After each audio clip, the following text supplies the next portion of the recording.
প্রজেক্টের নাম কি? আসসালামু আলাইকুম, আমরা কাঠিগড় উচ্চ বিদ্যালয়ের শিক্ষার্থী। আজকে আমরা বানিয়েছি multi functional smart water cleaning robot. বাংলাদেশে যে সকল খাল বিল নদী রয়েছে সেখানে বিভিন্ন ধরনের প্লাস্টিক বর্জ্য ফেলার কারণে সে নদী খাল বিলগুলো দূষিত হয়। ফলে পরবর্তী কিন্তু সেগুলো সিটি কর্পোরেশন অথবা বিভিন্ন মানুষের মাধ্যমে কিন্তু সেগুলো পরিষ্কার করা হয়, যার ফলে ওই সকল মানুষের বিভিন্ন প্রাণঘাতী সমস্যা রোগ হয়। সেজন্য সে সমস্যা হলো আজকে আমাদের স্মার্ট ওয়াটার ক্লিনিং রোবট। আচ্ছা, এটা নদীতে বা কালে কাজ করবে ময়লা দূরীকরণের জন্য। আচ্ছা আচ্ছা।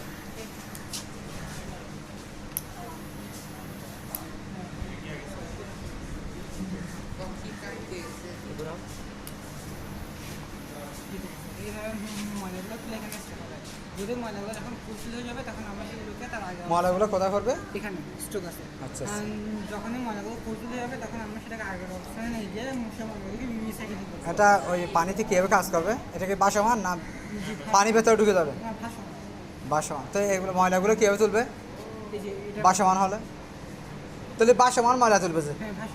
আচ্ছা, তাহলে অভ্যন্তরীণ বা গভীরের ময়লাগুলো তোলা যাবে না? আমরা বেসিক্যালি যেটা জানি সেটা হচ্ছে যেগুলো অজৈব বর্জ্য সেগুলো হচ্ছে বেশি থাকে বা যেগুলো পচনশীল নয়, আর যেগুলো পচনশীল বা জৈব বর্জ্য সেগুলো বেশিরভাগ কিন্তু জৈব বর্জ্য ডুবে যায়, যার ফলে যেগুলো নদী বা খালের নিচে থাকে সেগুলো পচনশীল।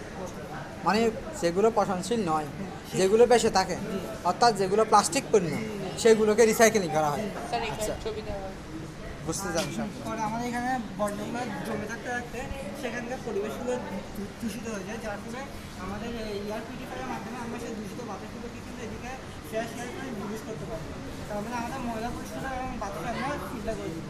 আর এখানে রোবট আর্ম আছে, যেটার মাধ্যমে যদি কোনো ভারী বর্জ্য এখানে আটকে যায় এবং মেশিনের যদি বন্ধ হয়ে যায় তখন আমরা রোবট আর্মের মাধ্যমে সে বর্জ্যটিকে সরিয়ে এদিকে আবার সরিয়ে করবো। এখানে আমাদের ফায়ার সেন্সর আছে, যদি কোনো কারণে কোনো শিপে বা এই গাড়িতে যদি আগুন ধরে যায় তখন আমরা অটোমেটিক এটা ডিটেক্ট করে আমরা পানি মারবো। হ্যাঁ, আগুন ধরতে পারে।